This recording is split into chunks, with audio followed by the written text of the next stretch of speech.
आरी लोके रहा रोने करना। हाँ सत कहलो मां केही जदी देखि देबे हे प्रभु तमे गुटे भल लोके प्रभु मां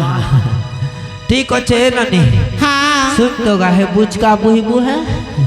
कौन करिबी ए वो सो पतर बुचका बुहिबु मु बुझी पारिलिनी मां ए झुली मुना धरबु रे बेड़ी एटा धरिबा पे तुमको भला पाइथिली हे भगवान कौन काम दउछ मां मोकरा चाकर तुई के महाजन बोलतिलु के मोकी हाँ खेबु ओ सो पतर व्यापारे मोर ए भगवान बुचका बुहिबु दुई लोग संगे ओ सो पतर बिकमु ताले सेटा मते बोइबा को पड़िबा है आर के रानी साहब पर खेमी बोलछु ही नहीं पारे सॉरी हे भगवान मु सेमिति भाबिथिली मां नहीं पारे को चाल बुही बाल पड़वा अरे ठीक अछि हे प्रभु तमे गोटे भल लोग प्रभु गोटे लोग केते साडी खाली हुती भी प्रभु दुईटा लोग खेनो एबे धूम पैसा कमामो ऐस करी खामो ठीक अछि बु है